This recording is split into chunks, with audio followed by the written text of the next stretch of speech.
Saudara-saudara, kita sekarang akan membahas tentang jurnal. Mungkin kita sering mendengar istilah jurnal. Ya, memang benar.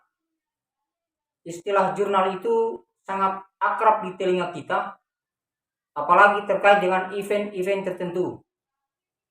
Jadi ketika kita mendengar istilah jurnal, maka dalam benak kita adalah jurnal tentang kegiatan, jurnal tentang suatu event. Tetapi dalam konteks ini, kita tidak sedang membahas tentang suatu event.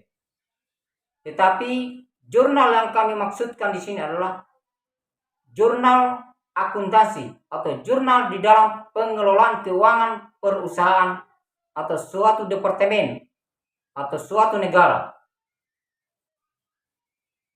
Jurnal dalam konteks ini juga ada dua, yaitu jurnal umum dan jurnal khusus. Di dalam operasional perusahaan yang belum begitu kompleks, maka jurnal umum ini akan dicatat seluruh transaksi. Tetapi pada suatu perusahaan yang sangat kompleks, sangat dinamis, sangat banyak transaksi yang terjadi, sangat banyak kegiatan perusahaan, maka antara jurnal umum dengan jurnal khusus akan dipisahkan, khususnya kegiatan jual beli. Sehingga jurnal yang dipisahkan itu disebut dengan jurnal khusus. Khusus untuk pembelian dan khusus untuk penjualan. Tetapi untuk transaksi-transaksi lainnya, kegiatan-kegiatan lainnya, itu akan dicatat di dalam jurnal umum. Olehnya karena itu, penting bagi kita untuk mengetahui perbedaan kedua istilah itu. Di dalam jurnal ini adalah pencatatan awal dalam kegiatan suatu perusahaan. Oleh karena itu, seorang akuntan, seorang yang bekerja di bidang akuntansi, pencatatan keuangan suatu perusahaan, harus seteliti mungkin di dalam pencatatan awal perusahaan ini, pencatatan awal transaksi ini.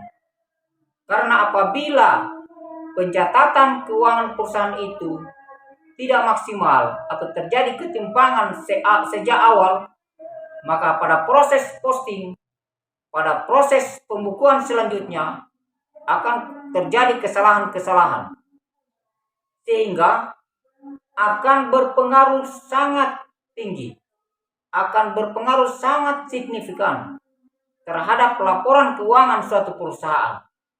Disinilah pentingnya kita memahami, kita mengetahui secara seksama pola pencatatan yang benar, pola pencatatan yang sesuai dengan standar untuk pencatatan keuangan perusahaan, agar pencatatan dan proses pelaporan di dalam laporan keuangan bisa menghasilkan data real, bisa menghasilkan data yang sesuai dengan keadaan yang sebenarnya.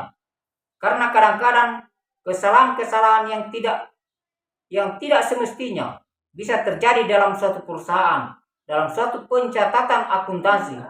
Misalnya 365 kita tulis menjadi 356, 456 kita tulis menjadi 465. Ini sangat fatal akan terjadi, fatal pada laporan keuangan, sehingga ini akan mempengaruhi keputusan-keputusan, pengambilan keputusan dalam suatu perusahaan, terutama mempengaruhi kebijakan yang diambil oleh para stakeholder, para pengambil keputusan, para yang berkompeten, para pihak yang berkaitan, langsung atau tidak langsung, yang mempengaruhi jalannya suatu perusahaan.